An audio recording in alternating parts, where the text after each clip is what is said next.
a Alberto Mastandrea, un excelente profesional y Yo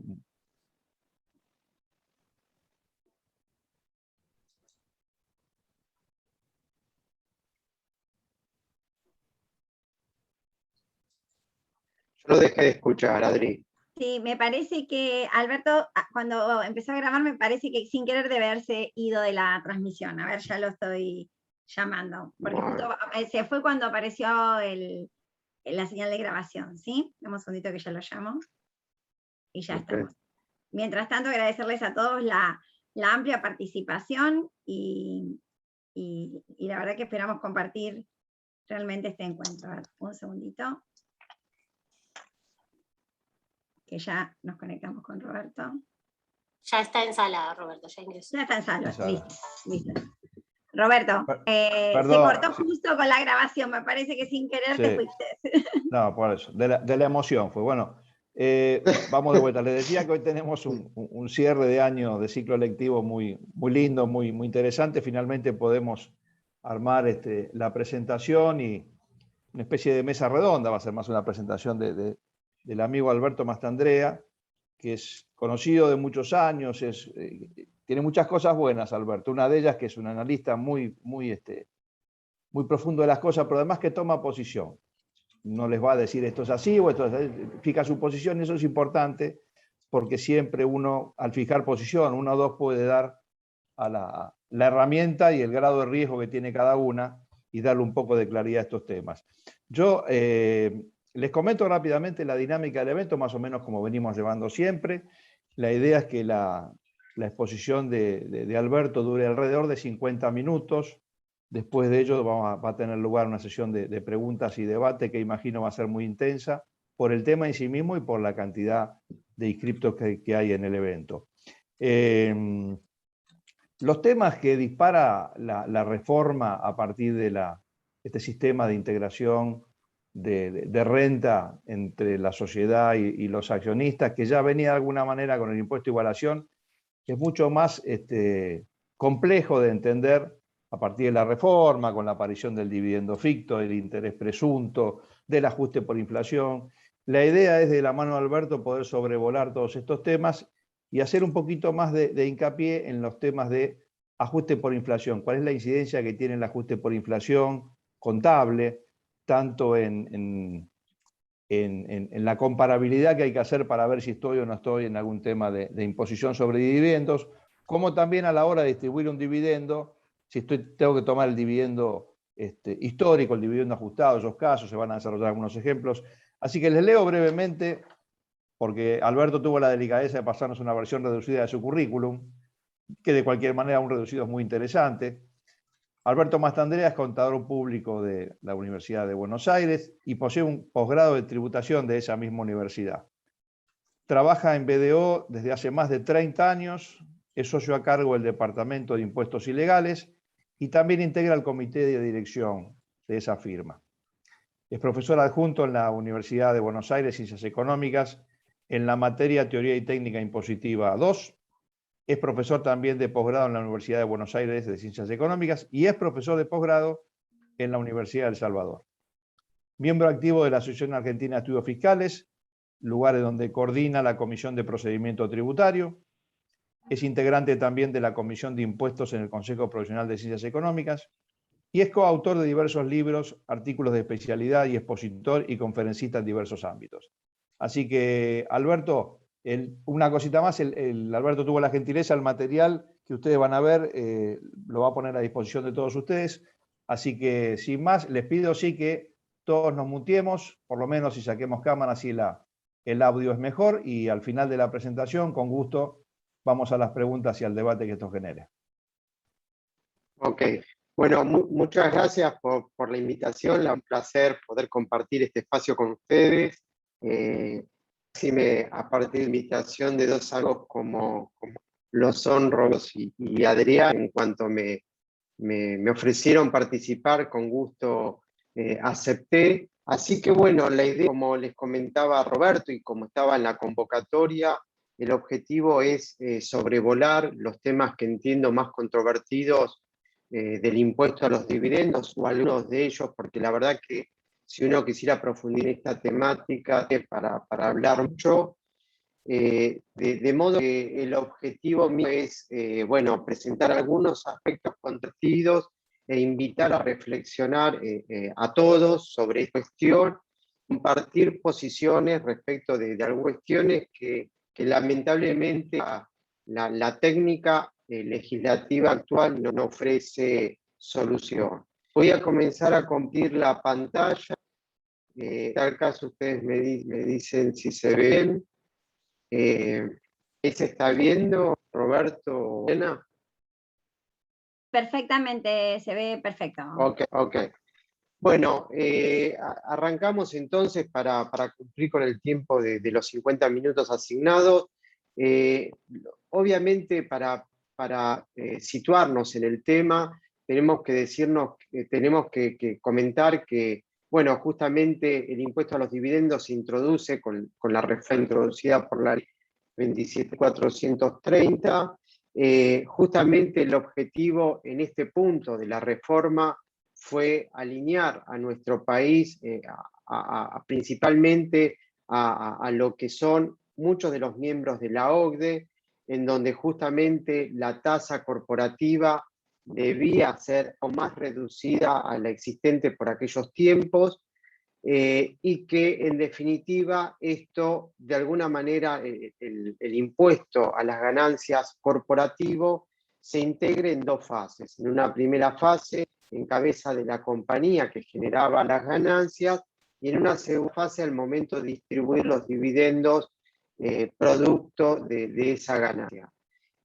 Pasamos de esta forma de un sistema anómalo que fue producido a partir del impuesto de igualación a un sistema de integración social que ustedes, bueno, sabrán que a poco tiempo de implementarse esta idea, Argentina vuelve a partir de la ley 27.630 a una tasa corporativa progresiva que en el escalón más alto vuelve a definir una alícuota como la que regía previo a la reforma introducida por la ley 27.430. Uno de los objetivos de este sistema de integración parcial fue precisamente motivar a la reinversión de las ganancias de las corporaciones. Por supuesto que el sistema generó la necesidad de dar presunciones legales, presunciones de distribución de dividendos, precisamente para supeditar el tributo a la existencia de un acto formal que distribuyera las ganancias o las utilidades entre los socios o los accionistas, con una serie de normas antielusivas que tienen por objeto de alguna manera hacer que el sistema funcione con cierta normalidad. Desde mi posición o desde mi perspectiva, la técnica legislativa utilizada es eficiente en muchos casos y, por supuesto, el ajuste por inflación o la existencia de una economía inflacionaria, como es la que nos toca vivir por estos tiempos, claramente le otorga ciertos condimentos que hace mucho más difícil la interpretación de cuestiones que, por supuesto, no acontece lo mismo cuando uno tiene que aplicar estas normas antielusivas en un país que goza de cierta estabilidad monetaria. Estas normas antielusivas no son propias de nuestro país, es decir, cuando los sistemas tributarios tienen o han definido un sistema de integración parcial, por lo general, justamente para que el funcionamiento del sistema guarde cierto orden, requieren definir presunciones muy similares a las que ha definido la República Argentina. En cuanto Alberto, sí. Alberto, te escuchamos con un poco entrecortado. Pensaba que era yo, pero no, me dicen aquí que hay varias personas que me dicen lo mismo. No sé si tendrás auriculares o algo, porque es como que se escucha como un retorno. O no sé si hay otro tipo de conexión o capaz ahí. Bueno, supuestamente no. ¿Ahora se escucha bien o se sigue escuchando con...? Sí, con un poquito como que se entrecorta. Tomo el audio de la máquina. Ahí está, sí, mucho mejor ahora. ¿Ahí cómo se escucha? Perfecto, ahí me parece que mejor, ¿no? No sé, A ver, Roberto, espera ¿se que yo escucha ahora bien? me escucho. Dame un minuto.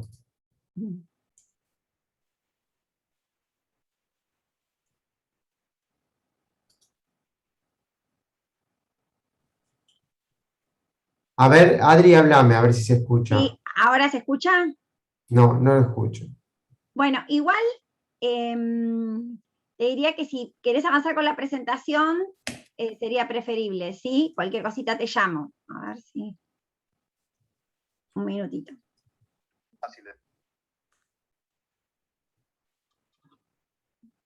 A ver, voy a dejar de compartir un minuto. Sí, te decíamos, ¿me ¿Bien? escuchás ahora? ¿Ahora me escuchás, Alberto? Yo no escucho.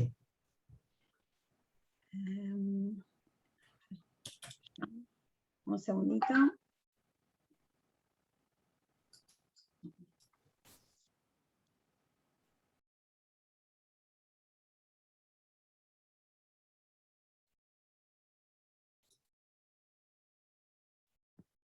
Hola, Adri.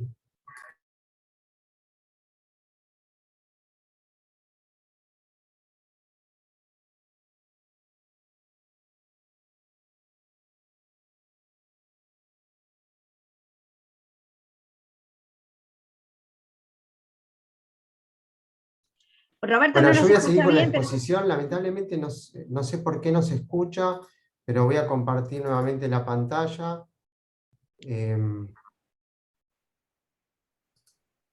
Ahí se ve, Alberto, Adri, sí. haceme aunque sea señal. Perfecto. Bueno, lo que les estaba comentando es, un poco acá tienen en pantalla cómo fue pensada la reforma de la ley 27.430. Es importante esta circunstancia porque justamente toda la normativa y la reglamentación se pensó de alguna manera en que, en definitiva, esto iba a tener dos etapas. Una etapa en donde la alícuota corporativa iba a ser del 30% y por lo tanto la tasa del impuesto a los dividendos del 7%, y por otro lado, a partir de los ejercicios iniciados con posterioridad al 1 de enero del 2020, la tasa corporativa del 25% con un impuesto a los dividendos del 13%, situación esta última que nunca entró en vigencia por las sucesivas suspensiones. Y después arranca la ley 27.630 con la introducción de la alícuota progresiva con un impuesto a los dividendos de alguna manera estacionado en el 7% con independencia del periodo fiscal en el que se hubiera generado este dividendo, siempre que, por supuesto, fuera posterior a la reforma introducida por la ley 27.430. Respecto al impuesto a los dividendos, como ustedes saben, siempre tenemos que analizar si existe con la contraparte, con el sujeto beneficiario, por lo menos con el estado de residencia del sujeto beneficiario de estos dividendos, un tratado para evitar la doble imposición, para establecer si de alguna manera este impuesto a los dividendos del 7% se reduce en algún caso.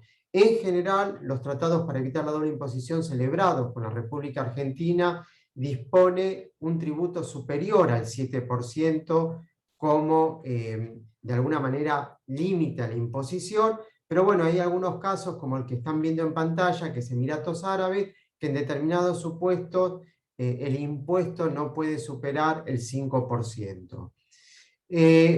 Dicho esto, algo que sí tenemos que tener en cuenta, por lo menos desde mi visión, es que cuando uno analiza el marco normativo de lo que es el impuesto a los dividendos, la complejidad de esta situación se incrementa porque nosotros entendemos que el marco normativo que debemos analizar para definir tal o cual situación es un marco normativo mucho más amplio que el impuesto a los dividendos en sí mismo. Tenemos que analizar las normas vinculadas a la disposición de fondos y o bienes a favor de terceros. Por supuesto, el impuesto de igualación, teniendo en cuenta el periodo en que se generó la ganancia que estamos distribuyendo. Por lo tanto, teniendo en cuenta el periodo de transición, que es un periodo de transición que dependerá de cada contribuyente, de cada empresa que estemos analizando, porque por supuesto, si lo que estamos distribuyendo son ganancias generadas con anterioridad a la reforma, obviamente este impuesto a los dividendos que estamos analizando en esta oportunidad no va a impactar a esas ganancias. Y esto depende mucho del ente que estemos analizando. Hay empresas que tienen muchísimas ganancias acumuladas que se han generado con anterioridad a la reforma, y por supuesto otras compañías que no, y por lo tanto ya están distribuyendo ganancias generadas con posterioridad a la reforma introducida por la ley 27.430. Otro aspecto es tener en cuenta las medidas antielusivas, el ajuste por inflación al que hacía referencia Roberto al inicio de los estados contables, no tanto el fiscal, sino justamente el que impacta a nivel contable, y por supuesto la técnica legislativa utilizada. Cuando analizamos de alguna manera o intentamos hacer un paneo de los aspectos que debemos analizar a la hora de llegar a la conclusión si el impuesto a los dividendos procede o no, hay aspectos subjetivos que tienen que ver con, por supuesto, el sujeto generador de estas utilidades que se están distribuyendo. Hay aspectos subjetivos que tienen que ver con el sujeto beneficiario. Por ejemplo, sabemos que si el sujeto beneficiario es un sujeto empresa, el impuesto a los dividendos no va a estar impactando, pero respecto del aspecto subjetivo, no va a ser un aspecto que analicemos en esta oportunidad, porque creo que de los dos aspectos es el aspecto que ofrece menos dificultades. Pero sí hay un segundo aspecto que es donde me parece que se concentran las mayores dificultades o las mayores dudas, tiene que ver con el aspecto objetivo, es decir, con cuestiones vinculadas a la naturaleza de las ganancias que se están distribuyendo, o con esto que tiene que ver con el aspecto temporal de esas ganancias, porque claramente, si bien producto de que las distintas fases introducidas por la ley 27.430 no entraron en vigencia, producto que siempre nos hemos estacionado en la alícuota corporativa del 30% y no llegó a entrar en vigencia la del 25%, de todas formas hay un aspecto temporal a analizar que tiene que ver con las ganancias a distribuir, si son pre-reforma o post-reforma. Pre-reforma o post-reforma. Y este va a ser el aspecto en donde vamos a centrar la mayor atención, el aspecto objetivo. Respecto del aspecto objetivo, primero lo que tenemos que señalar es que la regla general que podemos acordar es que todas las ganancias a distribuir van a estar impactadas por el impuesto a los dividendos, excepto las que estamos viendo en pantalla, es decir, aquellas que de alguna manera se hubieran generado con anterioridad a los ejercicios en el que impactó la reforma introducida por la ley 27.430, que es el aspecto más importante a tener en cuenta, pero también podemos estar distribuyendo ganancias que, por la naturaleza de las ganancias que estamos distribuyendo, en definitiva no corresponde el impuesto a los dividendos, que tiene que ver con dividendos que se materializa con la entrega de acciones liberadas. ¿Liberadas de qué? Bueno, liberadas de pago, y que pueden tener origen en revalúos contables, en ajustes contables, o inclusive acciones liberadas de pago originadas en capitalización de utilidades. Cualquiera sea los supuestos que de alguna manera están viendo en pantallas, esto nos va a liberar de analizar el impuesto a los dividendos. Utilidades anteriores, la distribución de utilidades anteriores a la reforma o la distribución de utilidades a partir de la entrega de acciones liberadas de pago. Ahora bien, metiéndonos en la problemática, como les dije, si bien como nunca entró la segunda fase en vigencia y solo nos hemos quedado con la alícuota corporativa del 30% y el impuesto a los dividendos del 7%, si bien estamos obligados a hacer un análisis o llevar un stock de utilidades, claramente como consecuencia de que nunca entró en vigencia la segunda fase de la reforma, el stock de utilidades que tenemos que de alguna manera llevar es el stock de utilidades contables pre-reforma o post-reforma. Y esto es exclusivamente para los fines del impuesto a los dividendos, porque ustedes saben que si tuviéramos que analizar el impuesto de igualación, además de hacer un stock de utilidades contables pre-reforma o post-reforma, también tengo que llevar un stock de utilidades impositivas, bueno, ahí sí, pre-reforma, pero solo de utilidades impositivas, que vamos a ver hacia el final de la charla que producto de la reforma, ese stock de utilidades impositivas, el legislador admitió que, bueno, se puedan completar con utilidades impositivas por reforma, pero nada, lo digo al pasar, después hacia el final de la presentación voy a volver sobre ese tema. Ahora bien, hay un artículo en este punto que me parece que es muy importante tener en cuenta, que es el artículo 193 de la ley. Artículo que fija un principio a tenor del cual se establece que se va a considerar que las primeras utilidades que se distribuyan son las correspondientes a los primeros ejercicios, es decir, tengo que llevar un sistema primero entrado, primero salido. Y esto es importante porque, en definitiva, hasta no agotar las utilidades pre-reforma, bueno, es seguro que no voy a tener que analizar el impuesto a los dividendos. Es decir, hasta tanto no agote las utilidades generadas con anterioridad al ejercicio iniciado a partir del 1 de enero de 2018, bueno, no va a ser una problemática esta, la del impuesto a los dividendos, que me va a tener que preocupar porque van a ser utilidades libres de este tributo, tal vez impactado por el impuesto de igualación, pero al menos libre del impuesto a los dividendos. Ahora bien, metiéndonos más aún en la problemática, el primer punto que tenemos que analizar es el artículo 119 del decreto reglamentario. Y este artículo 119 del decreto reglamentario tiene dos párrafos que para mí el más importante es el primero de ellos. Un primer párrafo que establece, bueno, que el impuesto a los dividendos se va a tener que calcular considerando precisamente las utilidades por reformas, pero ajustadas por inflación al momento de su pago. Ajustadas por inflación al momento de su pago.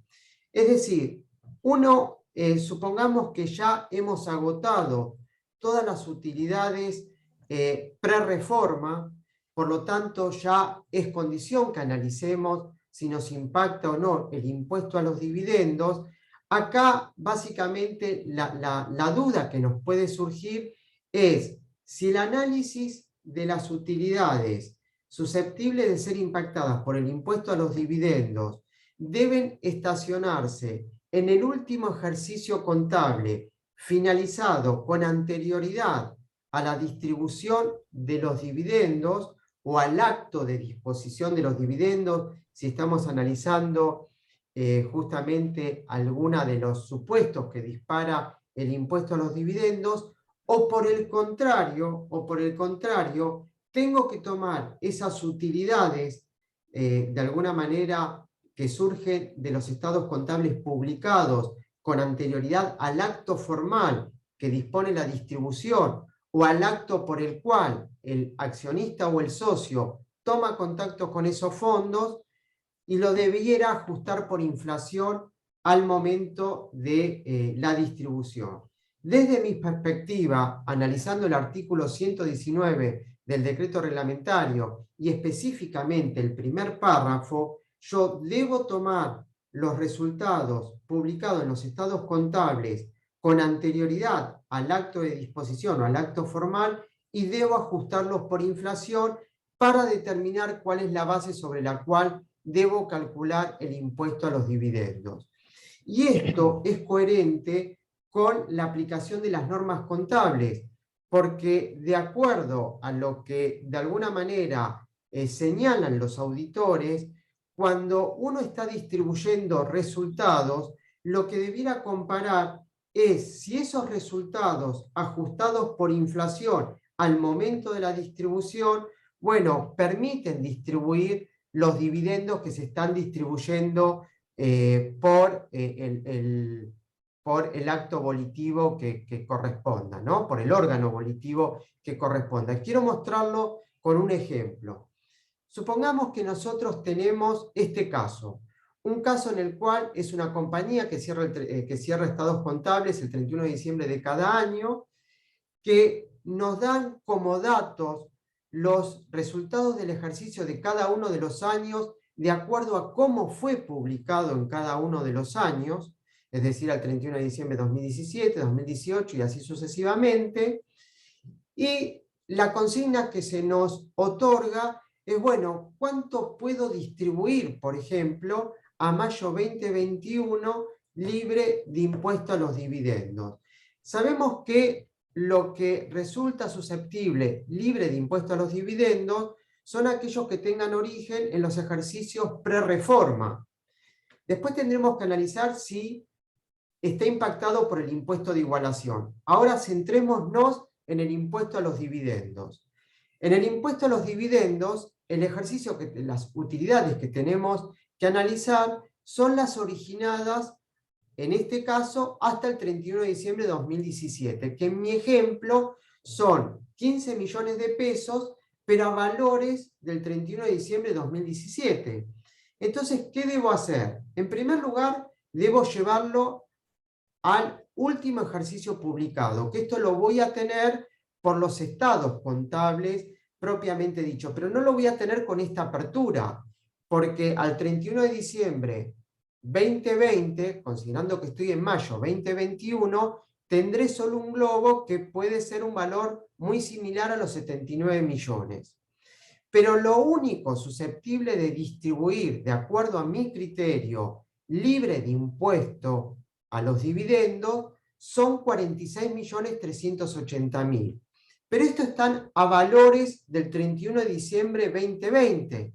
Y de acuerdo a lo que particularmente interpreto del artículo 119, sumado al contexto normativo del impuesto de igualación, en este caso también debo llevar ese resultado al momento en que lo esté distribuyendo como dividendo, que en este caso sería mayo 2021. Entonces, en función a esa interpretación, desde mi perspectiva, este ente puede distribuir como dividendo la suma total de 95.960.000, que son los 79 millones de pesos ajustados por inflación al mes mayo 2021, de los cuales 56 millones serán libres de impuestos porque corresponde a utilidades pre-reforma y 39 millones de pesos son utilidades que si las llegara a distribuir en mayo 2021 van a estar impactadas por el 7%. Y así componemos los 95 millones de pesos.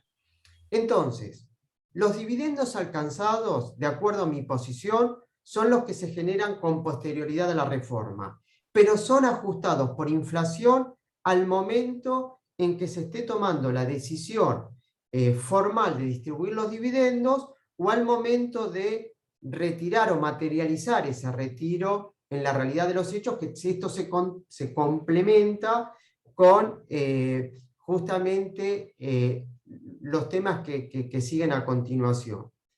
Ahora bien, hay un segundo párrafo de este artículo 119 que presta confusión y desde mi posición no debemos interpretarlo literalmente, porque si lo interpretamos literalmente podemos llegar a concluir erróneamente. ¿Por qué? Porque este segundo párrafo pareciera estar diciéndonos que las ganancias, en definitiva, susceptibles de distribuir, que no van a estar impactadas por el impuesto a los dividendos, son ya no las ganancias impositivas, sino las ganancias contables. Y las ganancias impositivas, no solo las que se hubieran determinado impositivamente, sino las que hubieran tributado efectivamente una tasa equivalente al 35%. Por lo tanto, pareciera que si yo estoy distribuyendo ganancias pre-reformas que no cumplan estas condiciones, entonces me veré obligado a impactarlas por el impuesto a los dividendos. Yo creo que este no es el sentido con el que debiéramos estar interpretando el segundo párrafo del artículo 119, que lo que nos quiso decir el legislador es que lo que teníamos que tener presente es el momento en generar, el momento en que se generó la ganancia que estamos distribuyendo, y esto es algo que me parece surge con claridad del artículo 193 de la ley, más específicamente del segundo párrafo de la ley del impuesto a las ganancias, y aun cuando el sentido del segundo párrafo del artículo 119 del decreto reglamentario hubiera sido el que surge literalmente, obviamente por el principio de legalidad le tenemos que dar preeminencia al artículo 193. Artículo 193 que con claridad establece que precisamente las ganancias que van a ser impactadas por el impuesto a los dividendos son aquellas ganancias en las que, en definitiva, la entidad pagadora resultó impactada por una ganancia, por una tasa corporativa, diferente al 35%. Es decir, que las ganancias distribuidas por la entidad pagadora que hubieran estado impactadas por una alícuota equivalente al 35%, en ese caso no corresponde el impuesto a los dividendos. Otro tema importante que debemos analizar es precisamente si al analizar las ganancias impositivas o las ganancias contables susceptibles de ser impactadas por el impuesto a los dividendos, puede tener algún impacto, de alguna manera, la instrumentación legal o contable que se le dé a esa distribución con relación al tratamiento fiscal que se le otorgue a la misma. Quiero mostrarlo con un ejemplo para que se entienda con mayor precisión. Supongamos que nosotros tenemos esta composición y por un minuto olvidémonos del ajuste por inflación para no ensuciar aún más el análisis. Supongamos que tenemos un ente por el cual tiene una prima de emisión que hubiera sido integrada en el año 2016, pre-reforma. Tenemos reservas facultativas, también pre-reformas 2017, del orden de 25 millones de pesos. Y tenemos un resultado generado en el 2018 por reforma de 17 millones de pesos. Y entonces aquí el ente quiere distribuir 40 millones de pesos en concepto de dividendos. Sabemos que pre-reforma tenemos ganancias acumuladas del orden de 125 millones. Pero la pregunta es, para que a estos 40 millones de pesos no lo impacte por el impuesto a los dividendos. Tengo que individualizar en el acta que distribuya dividendos, que lo que estoy distribuyendo es la prima de emisión, o con tan solo decir que distribuyo 40 millones de pesos, yo el sistema de alguna manera de stock de utilidades pre y post reforma lo tengo que llevar solamente individualizando importes y no conceptos. Bueno, desde mi posición, de alguna manera la norma nos permite interpretar que lo que nosotros tenemos que estar analizando son importes y no conceptos. Esto significa que si en este caso el acta de asamblea tomara la decisión de distribuir 40 millones de pesos, yo no tengo que individualizar en esa acta que estoy distribuyendo la prima de emisión, porque precisamente desde una interpretación literal de las normas, el impuesto a los dividendos va a tener lugar cuando se distribuya con posterioridad al agotamiento de los importes equivalentes a las utilidades líquidas y realizadas. Y acá existe cierto consenso de la doctrina de que nosotros, para definir si corresponde o no el impuesto a los dividendos, me puedo apartar de la instrumentación legal o contable para otorgarle el tratamiento fiscal a estos dividendos que estoy distribuyendo. Es decir, si los tengo que someter o no al impuesto a los dividendos. Porque en definitiva, desde mi criterio, uno tiene que hacer un seguimiento de importes y no de conceptos. Es decir, esta cuenta corriente, este stock, es de valores y no conceptual. Con respecto a la distribución ficta de dividendos, bueno, ustedes también saben que cuando comenzamos a hacer un análisis del complejo normativo que abarca la cuestión, o del marco normativo que abarca la cuestión que tiene que ver no solo con el impuesto a los dividendos, como dije originalmente, sino también tiene que ver con las normas de disposición de fondos a favor de terceros o incluso de bienes a favor de terceros, y por último del impuesto de igualación. Tenemos un principio que tener en cuenta, que precisamente la presunción dividendas de la distribución de dividendos fictas prevalecen sobre las normas de disposición de fondos o bienes a favor de terceros.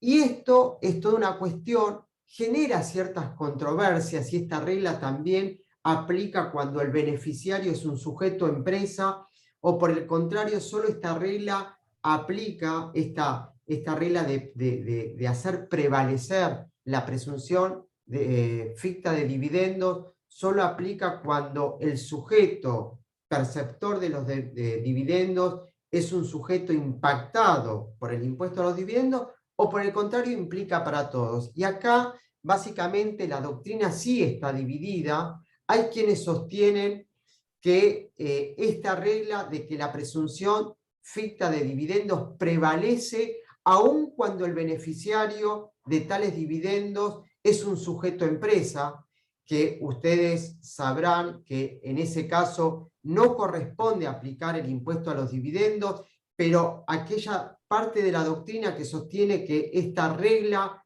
aún rige para ellos haría suponer que tampoco tengo que aplicar la presunción, el interés presunto por disposición de fondos o bien a favor de terceros.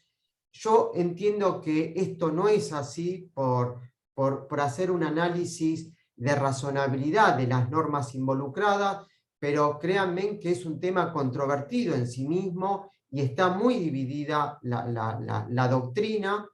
Eso es en primer lugar.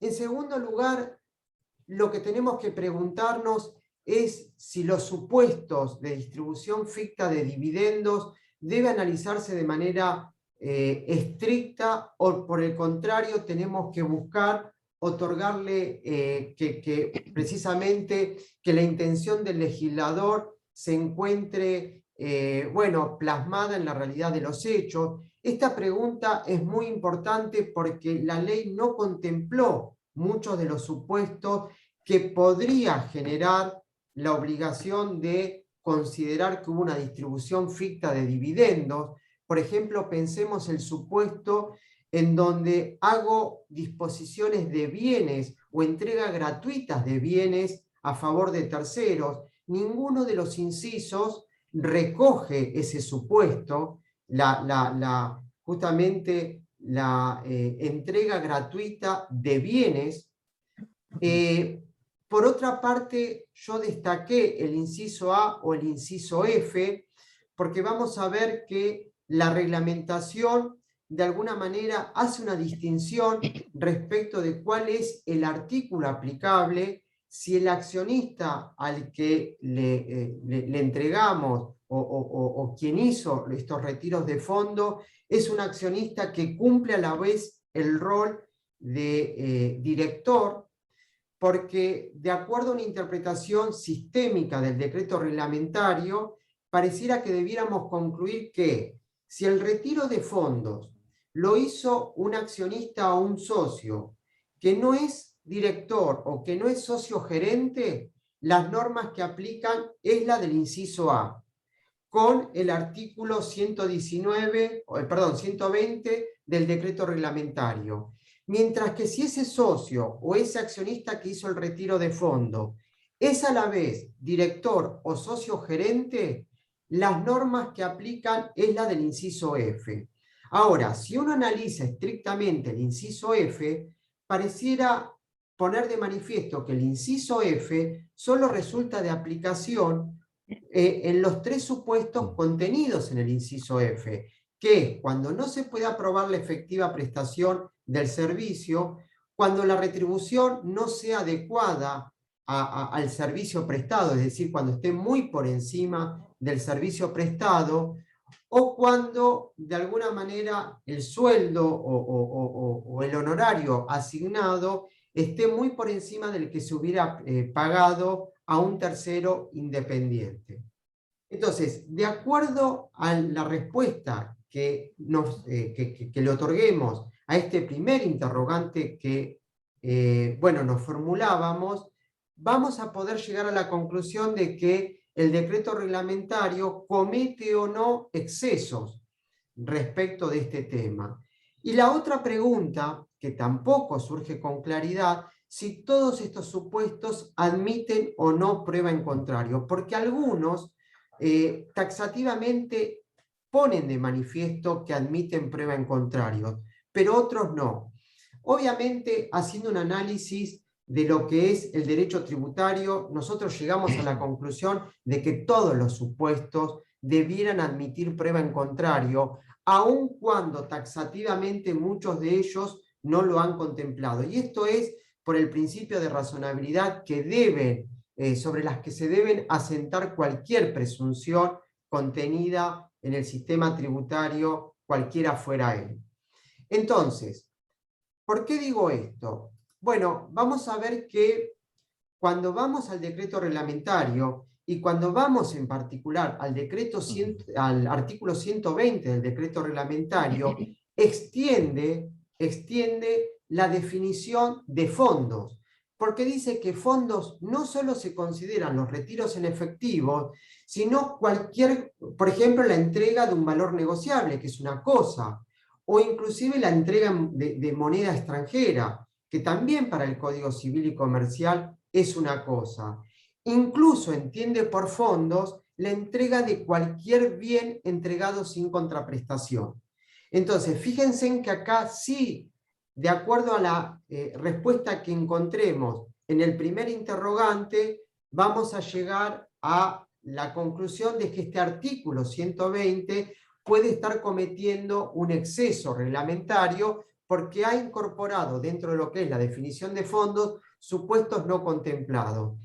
En la legislación comparada, uno tiene que, de alguna manera, ser sincero y por lo menos poner de manifiesto que estas cuestiones han sido contempladas en la ley y por lo tanto que de alguna manera, lo que está haciendo este artículo 120 es propiciando que el sistema del impuesto a los dividendos de alguna manera funcione con la normalidad buscada por el legislador. Entonces, si nosotros nos intentáramos responder al interrogante que planteábamos, buscando lo que intentó lograr el legislador, entonces llegaríamos a la conclusión de que este artículo 120 lo que está haciendo de alguna manera es complementar la norma y no excederla. Pero esto es un tema ampliamente debatido y respecto del cual no existe consenso doctrinario.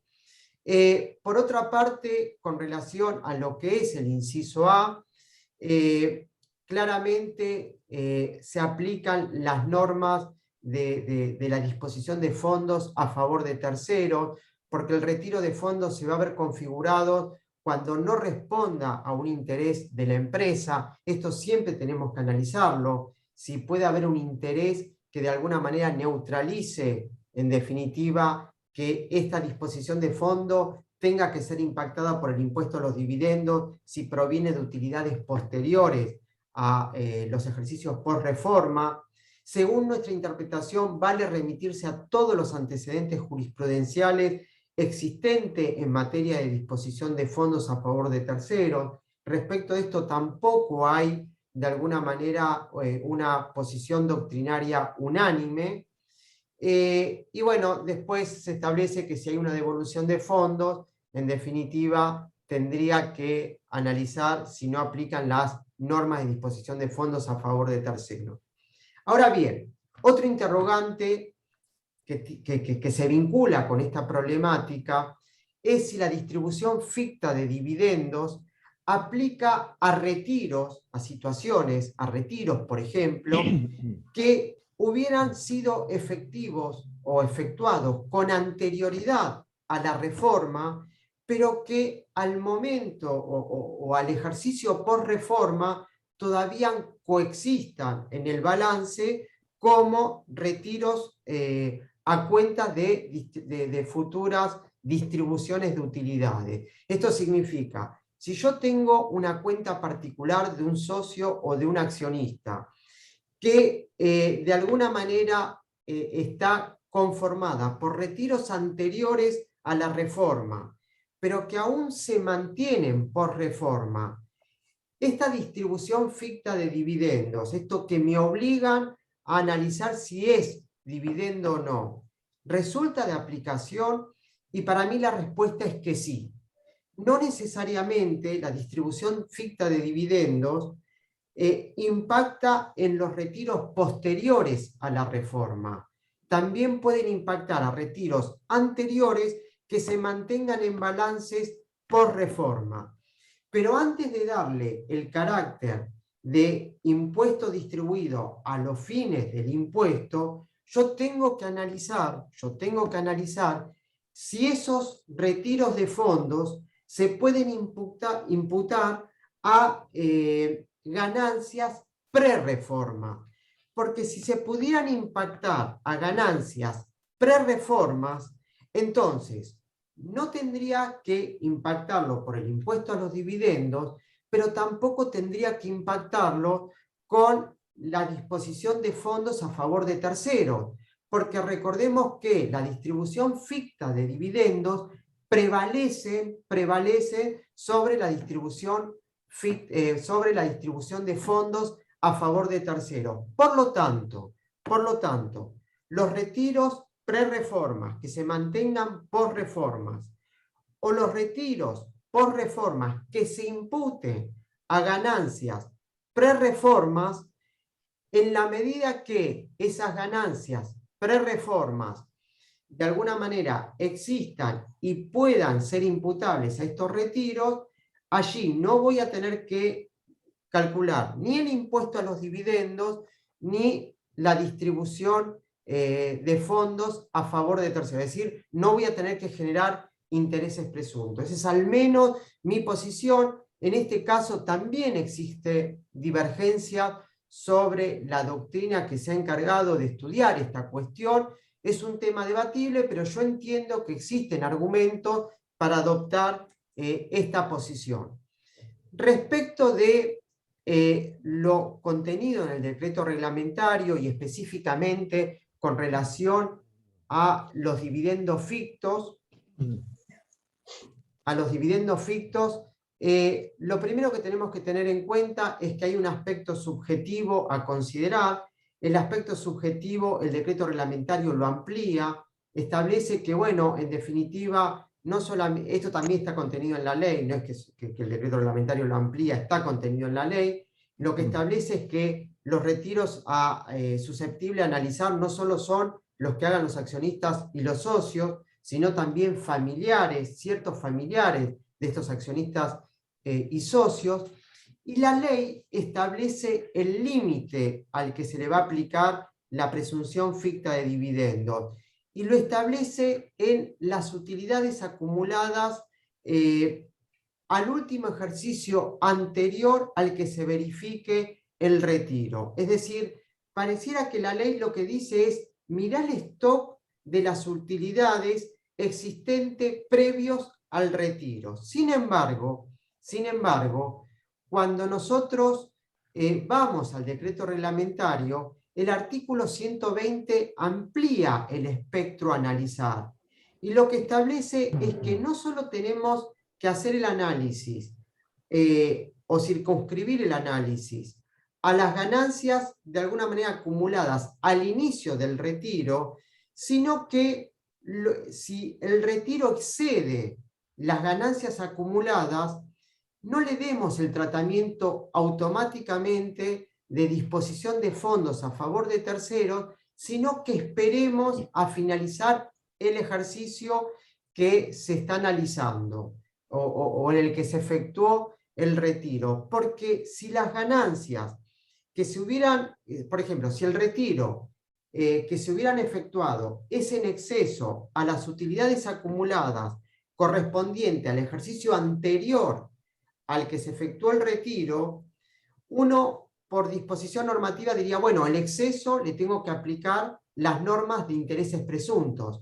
No, acá el decreto reglamentario me dice, no le apliques las normas de disposición de disposición de fondos a favor de tercero. Espera a finalizar el resultado o espera a finalizar el ejercicio por el cual se efectuaron esos retiros para determinar cuál es la ganancia que te proporcionó el ejercicio. Y yo quiero plantearlo con el siguiente ejemplo. Supongamos que tenemos retiros a julio del 2020 de 5,5 millones de pesos. Que los resultados acumulados de este ente son todos posteriores a ejercicios iniciados por reforma. Y tenemos esta situación correspondiente al patrimonio neto al 31 de diciembre 2019. Tenemos utilidades susceptibles de distribuir equivalente a 2,5 millones de pesos. Claro que si yo estoy analizando los retiros a julio 2020, de acuerdo a mi interpretación, yo tenía que llevar estos 5,5 millones de pesos ajustados por inflación a julio 2020. Con lo cual, si esta persona o estos accionistas hicieron un retiro de 5,5 millones, hasta 2,895,000 pesos, yo tendría que en el momento del retiro impactarlo por el impuesto a los dividendos. La diferencia, es decir, los 2,605,000, tendría que esperar a finalizar este ejercicio para determinar si le aplico las normas de disposición de fondos a favor de terceros o por el contrario le aplico las normas de distribución ficta de dividendos que prevalecen sobre la anterior. Ahora, supongamos que al 31 de diciembre de 2020, en este caso, que justamente corresponde a los retiros, la ganancia por reforma es equivalente a 5 millones de pesos. ¿Por qué? Porque los 2 millones ya no son 2,895,000. Esos 2,895,000 que yo calculé al momento del retiro, ahora se transformaron en 3.400.000, más el resultado del ejercicio ajustado por inflación al 31 de diciembre, genera que este ente estuviera en condiciones de distribuir a esa fecha, o mucho más a abril o mayo 2021, equivalente a 5 millones de pesos. Con lo cual, el retiro que hizo de 5,5 millones, por lo menos 5 millones lo tengo que impactar por el impuesto a los dividendos. Y los 500.000 pesos por por disposición de fondos a favor de terceros, y acá el análisis lo hago al 31 de diciembre del 2020. Pero acá otra cuestión tiene que ver con en qué momento debo hacer este análisis. Porque si nos vamos al decreto reglamentario y específicamente al artículo 120, el artículo 120 establece que este análisis lo tengo que hacer a la fecha del vencimiento de la declaración jurada del socio o del accionista, del sujeto perceptor. Y para los cierres de diciembre tal vez no se presenta tantas dificultades, pero cuando los cierres tienen otras fechas a diciembre, que el decreto reglamentario haya utilizado esta expresión realmente dificulta.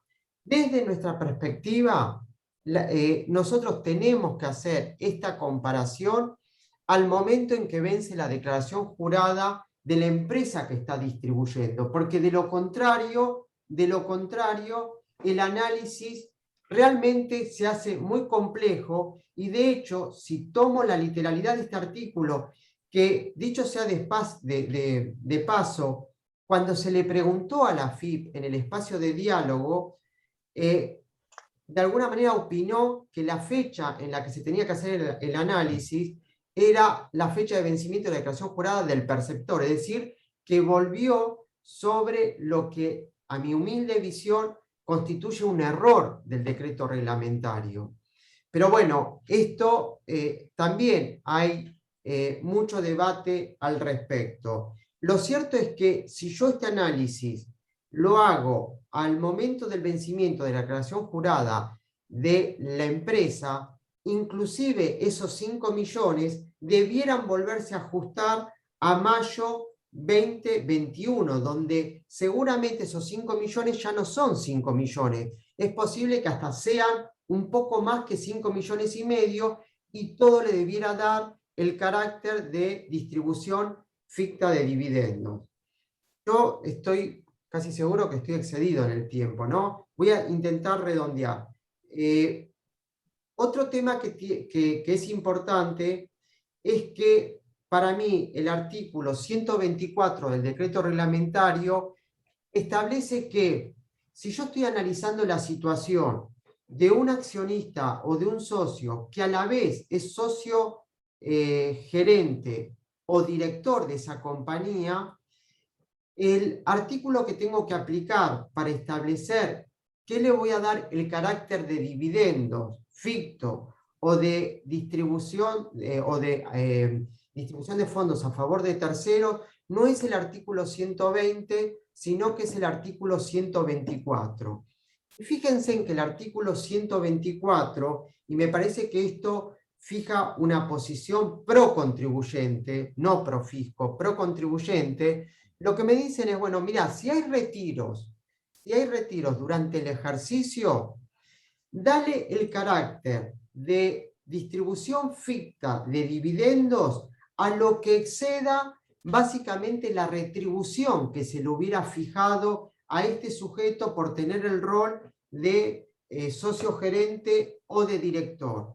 ¿Y a qué momento? Y acá sí el artículo 124 tiene una literalidad, por lo menos a mi juicio, mucho más sana, porque dice que en realidad este análisis lo tenemos que hacer a la fecha de presentación de la declaración jurada del ente que está distribuyendo, aunque sea de manera ficta, este dividendo. De manera que, si el caso que estoy analizando es la de un sujeto que a la vez es socio gerente o, en definitiva, director, el artículo que tengo que aplicar es el 124 y este 124 establece una pauta mucho más razonable que el artículo 120. Ahora, si lo tengo que analizar para un accionista o un socio que no es a la vez socio gerente o no es director, bueno, el artículo que tengo que aplicar es el artículo 120.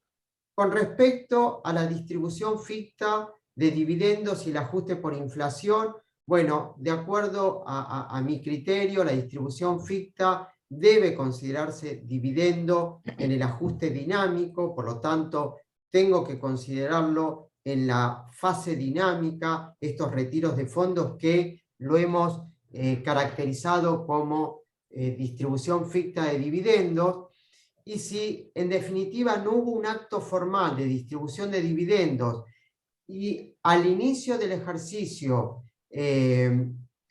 aún se mantiene en cuentas de crédito, cuando al ejercicio siguiente hago la fase estática, también en la fase estática, desde mi visión, deben ajustarse estas cuentas, porque desde el punto de vista fiscal, este crédito no existe como tal, porque le hemos dado el carácter de impuesto de distribución ficta de dividendos. Por último, con relación al impuesto de igualación, yo no me voy a detener en el análisis porque realmente se me agotó el tiempo, pero sí lo que quiero compartir con ustedes es el artículo 166, que muchas veces presta confusión, pareciera que es contradictorio, y también puede ser que este artículo 166 se quieran aplicar a situaciones correspondientes al impuesto a los dividendos. Para mí, el artículo 166 fija un principio, y el principio es que siempre las utilidades a analizar son las utilidades ajustadas por inflación, porque los dividendos deben ajustarse por inflación. Pero tiene un primer y un último párrafo, este artículo 166, que para mí es muy elocuente. En el primer párrafo establece que el análisis de los dividendos los tenemos que hacer ajustados por inflación. Y el último párrafo de este artículo 166 pareciera ser contradictorio porque nos dice que la comparación la tenemos que hacer sin contemplar el ajuste por inflación. Pero para mí no es contradictorio. Cada uno de los párrafos apuntan a supuestos diferentes.